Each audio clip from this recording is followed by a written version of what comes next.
प्रियंका मतलब घिर गए तो सब आ गए। मनीष सिसोदिया से लेके आपने बयान दिया है, संजय सिंह, सौरभ भारद्वाज।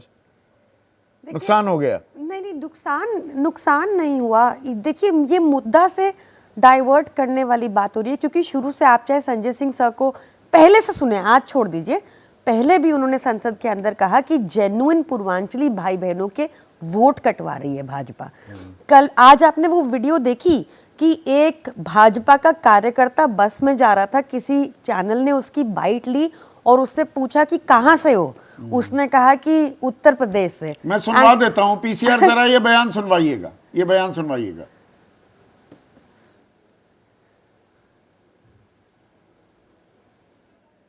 क्या नाम है आपका, आप कहाँ के रहने वाले? संतोष राठौर नाम है मेरा, मैं वेलकम का रहने वाला हूँ। केजरीवाल ने बहुत बड़ी गलती कर दी है हमारे पूर्वांचल भाइयों का फर्जी वोट बताकर। दिल्ली क्या पूर्वांचल? मैं दिल्ली का रहने वाला हूँ, लेकिन हमारा गांव उत्तर प्रदेश में है। उत्तर प्रदेश? बिहार। उत्तर प्रदेश में बिहार? सॉरी गलती से निकल गया। बिहार? बरेली। बरेली पूर्वांचल में, लेकिन उत्तर प्रदेश में तो है, और हम सब एक ही भारत के नागरिक हैं।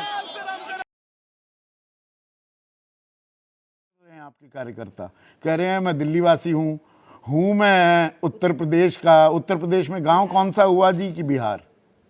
वो जो भी है, लेकिन मैं ये कह रहा हूँ कि नहीं, एक अच्छा होता है कि आप जो है कम से कम उस चीज को भी चलाते जो अभी राजीव रंजन जी ने कहा कि 5 रुपए की टिकट पे आते हैं और 5 लाख तो का इलाज करके तो भाग जाते हैं। आज आपके दर्शकों को ये कहीं चाल चेहरा और चरित्र दिखाई देता कि ये आदमी राजनीति बस पूर्वांचल के नाम पर कितना बड़ा ढकोसला कर रहा है, किस प्रकार की राजनीति को उतारू है और फर्जी। आप ये कौन से तो कार्यकर्ता चुनौती दे रहा हूं संजय सिंह, अगर है हिम्मत तो करो मुकदमा, करो एफआईआर, ताकि लगे कि हाँ इस देश में पूर्वांचल के नाम पर जो आप चीख और चिल्ला रहे हैं उसका कोई मतलब है। ये इस तरह से कोई बात होनी चाहिए। आप दिखाइए ना एक बार कि केजरीवाल किस प्रकार से उंगली उठा के राजा के अंदाज में कह रहा है कि 5 रुपए की टिकट लेके आते हैं बिहारी और 5 लाख का इलाज करा के भाग जाते हैं। क्या मतलब होता है? कह दिया ना आपने अपनी बात। कार्यकर्ता की बात भी हो रही थी, पर आप फंसे हैं। बात ये, अब कार्यकर्ता पर अपना वो निकालने लगे जी, ये बयान नहीं दिखाया। नहीं, देखिए, मैं ये बता रही हूँ संदीप जी, दैट अगर कोई भी दिल्ली में रहता है, पूर्वांचली भाई बहन हमारे मोस्टली कच्ची कॉलोनी में रहते हैं, करीब 1800 कच्ची कॉलोनियां हैं दिल्ली में। यहाँ पर पानी की पाइपलाइंस तक नहीं थी। अरविंद केजरीवाल जी ने आके पानी की पाइपलाइंस बिछाई, बिजली की, पानी, एक सम्मान वाली उनको जिंदगी दी। जहां पर फर्जी वोटर उत्तर प्रदेश बिहार से मंगाए जा रहे हैं, बुलाए जा रहे हैं। भाजपा अपने कार्यकर्ता को बुला रहे, जो आपने अभी बस में भी देखा। यही इसी को ऑब्जेक्ट कर रहे हैं हम। कुछ तो होगा तभी इलेक्शन कमीशन ने संज्ञान लिया। ये रेटोरिक, वही हाइपरबोल उनका शुरू हो जाता है। But let's talk facts. Facts है कि 15 दिसंबर के बाद एक भारी तादाद में वोटर एडिशन की और वोटर डिलीशन की एप्लीकेशन आई है। अनिल त्यागी गाजियाबाद वासी हैं, वो कह रहे हैं पहले फ्री की रेवड़ी और पूर्वांचलियों के अपमान का मुद्दा सत्ता पाने की होड़ चुनाव तक हिंसात्मक ना हो जाए, ऊपर वाला खैर करे। नहीं, मुझे लगता है कि देखिए ये बहुत जेन्युइन कंसर्न है। ये मतलब अब क्या आपस में जूतम पैजार भी होगा? देखिए, भाजपा के पास पानी की फुहार तो हमने देखी, बौछार देखी। आज मैं कुछ भी एक्सपेक्ट करती हूँ भाजपा से, क्योंकि उनके पास ना दिल्ली के लिए मुद्दा है, ना विजन है, ना एजेंडा है, ना उनके पास कैंडिडेट है। 70 उनको टिकट भी उनको देनी पड़ी, जिनकी टिकट लोकसभा में काटी थी। मतलब पहले इनकॉम्पिटेंस के चलते काटी, पर 70 कैंडिडेट पूरे नहीं हो रहे थे तो उन्हीं को दोबारा टिकट देनी पड़ी। रामवीर भिदुड़ी के बयान सुन लीजिए आप, रमेश भिदुड़ी, इनके कोई भी नेता सिर्फ गाली गलोच और यही इनकी राजनीति है। हम कुछ भी एक्सपेक्ट करते हैं भाजपा से, ना कुछ भी करा सकते हैं। संजीव मिश्रा हैं हमारे दर्शक, भोपाल वासी हैं। सुरेंद्र राजपूत आपके लिए ही सवाल तैयार किए बैठे हुए थे।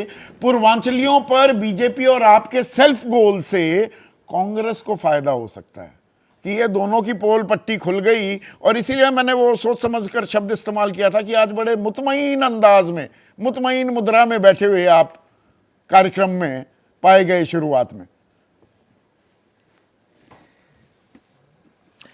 दो चीजें हैं संदीप भाई, बड़ी स्पष्ट हैं। पहली चीज तो कहते हैं ना, शब्द शब्द सब करें, शब्द के हाथ न पाओ, और एक शब्द करे औषधि, एक शब्द करे घाव।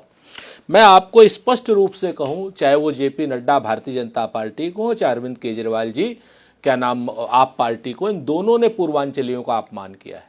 एक आदमी कहता है कि पूर्वांचली रोहिंग्या हैं, घुसपैठिए हैं।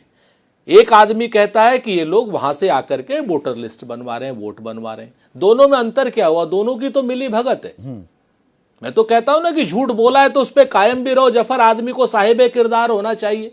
यही भारतीय जनता पार्टी मुंबई में राज ठाकरे के साथ मिलकर के क्या नाम उत्तर भारतीयों की ऐसी तैसी करती है, और यही भारतीय जनता पार्टी उल्टी सीधी बातें करती है। और आप आदमी पार्टी दिल्ली में अमनजीत है हमारे दर्शक। सुरेंद्र भाई, लखीमपुर खीरी, एक सेकंड, बहुत अच्छा सवाल उन्होंने पूछा है। अमनजीत हैं लखीमपुर खीरी से, वो कह रहे हैं आपदा में अवसर। आपदा वैसे शब्द भी इस्तेमाल किया है बीजेपी ने आम आदमी पार्टी के लिए कि आपदा में अवसर ढूंढा जा रहा है, क्योंकि पार्टियों के पास कोई मुद्दा नहीं बचा है, अपनी खींच भी मिटा रहे हैं दोनों, आम आदमी पार्टी और बीजेपी।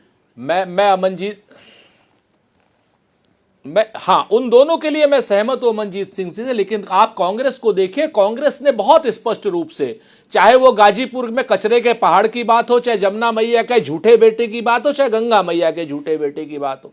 एक गंगा मैया का झूठा बेटा कहता है गंगा साफ करूंगा नहीं तो वोट नहीं मांगूंगा। दूसरा जमुना मैया का झूठा बेटा कहता है कि 2025 तक अगर जमुना साफ नहीं हुई तो वोट नहीं मांगूंगा। लेकिन आपके सामने परिस्थिति है कि पर्यावरण के नाम पर देख लीजिए, खराब हवा है, खराब पानी है, बिजली है नहीं, 3-3 मंजिल तक पानी चढ़ता नहीं है, और जमुना साफ नहीं है। और दूसरा गंगा मैया के झूठे बेटे को देख लीजिए कि दिल्ली रेप की कैपिटल बन गई है, दिल्ली अपराधियों का शरण स्थल बन गई है। 1484 पर लाख मुकदमे दिल्ली के नाम अपराध दर्ज हो रहे हैं। राष्ट्रीय एवरेज 766 का है। महिलाओं के प्रति 144 अपराध हो रहे हैं, राष्ट्रीय एवरेज जो है 66 का है। आपके सामने आप इस चीज को देख लो कि एक महिला की अगर इज्जत चली गई तो क्या वो वापस आएगी? 17,000 से ज्यादा अपहरण हो रहे हैं दिल्ली में।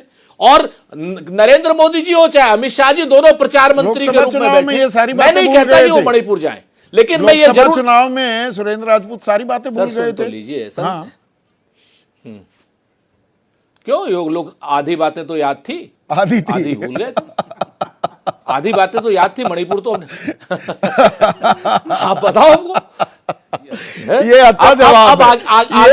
मतलब आगे फंसा हुआ है, माहौल भी थोड़ा हल्का कर दिया, मान भी ली, गलती भी मान ली और निकल भी लिए पतली गली से।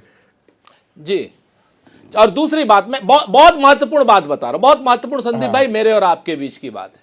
आप इधर उधर की बात इस समय हम लोग कर रहे हैं। दिल्ली में भी किसान रहते, दिल्ली में भी जाट रहते, दिल्ली में भी सिख रहते, ईसाई रहते हैं।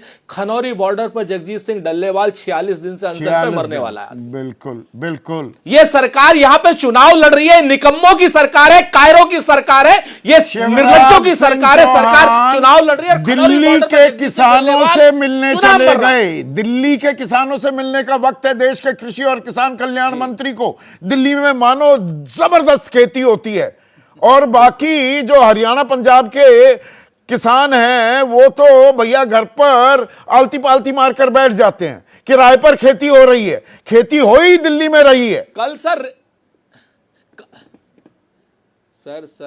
वोटों की खेती हो रही है सर, जहर की खेती हो रही है, सांप्रदायिकता की खेती हो रही है, अवसरवाद की खेती हो रही है, गेहूं की, धान की तो हरियाणा में, पंजाब में, उत्तर प्रदेश में हो रही है।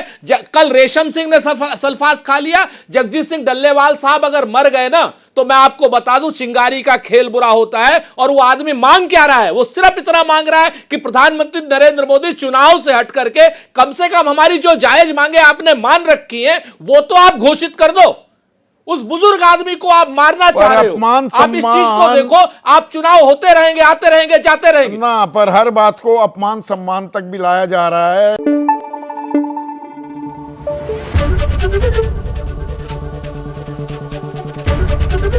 एबीपी न्यूज आपको रखे आगे।